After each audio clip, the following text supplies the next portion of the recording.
While we're down here, I'm going to try and show you how I remove and refit the Diafix. What I'm going to do first is just cut in so we've got a bit of a tighter view. You can see down here, this is the train and barrel bridge, and these are the Diafix springs. Now what a lot of people try to do with these that makes it much more difficult is actually remove them completely, and that's absolutely not what you want to do unless they are damaged. What you want to do is try and keep them in place. So what I try to do is I usually use a finger, but that's going to end up obscuring things. So I'm going to use a bit of pegwood and just get this in place, and then I will get out of the way, or get my head out of the way rather, so you can see. So what I usually do is use my finger over the two legs at the bottom, like so. This is going to be very tricky because the camera looks almost straight down at my bench, and trying to get this on screen for you guys is going to be incredibly tricky. There is a little bit of lag, so I can't even use the monitor. And then using a thin oiler, you pop that into the single leg like so. Hopefully you saw that and my head wasn't in the way at that moment. And then you slide this up like so. Hopefully you saw that. What I'm going to do, using a very fine pair of tweezers, you can then lift out the jewel.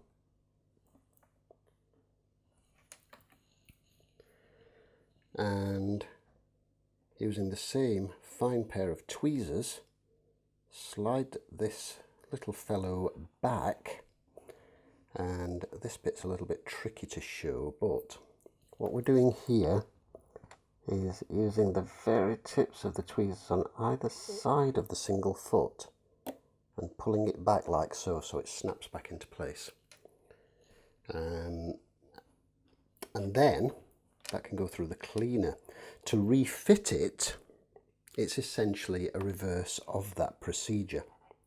Using your finger, I prefer keeping my finger there. It works better, and you do need to get up close so you can see what you're doing.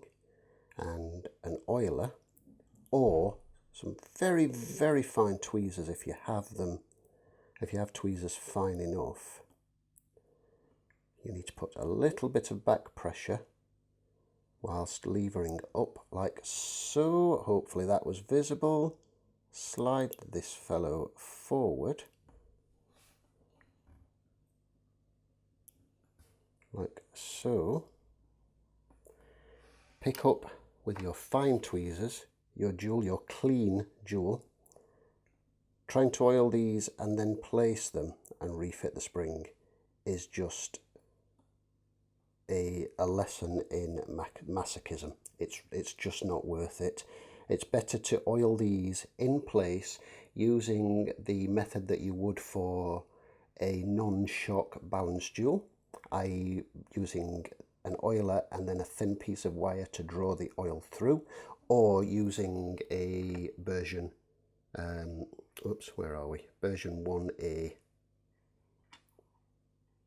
auto oiler, which you just kind of saw very blurrily right there.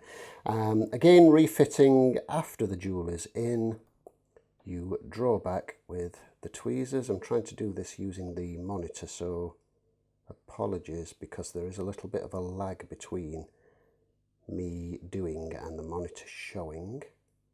So trying to see whether I'm actually on target is very tricky. Hang on, let me just get everything into place so I can see what I'm doing. There we go, and then draw back, and using the downward pressure, oops, didn't quite go as you saw.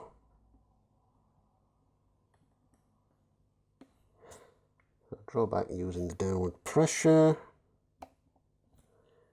Oh, sorry, I think I obscured that just as I did that, but you're using the back, kind of show you from a side-on view. So what you're doing is you've got the very tips of your tweezers down either side, and then you're drawing it back and pressing downwards like so, which allows it to pop back into place under the lip. So hopefully you saw enough of that to get the principle, to get the idea. Absolutely do not try removing the Diafix spring completely, because you're just in for a world of pain if you do, and then you try to refit it, because they are a nightmare of a thing. You should always remove and refit the springs after the jewel is removed, after you've freed the single leg, which is up at the top here.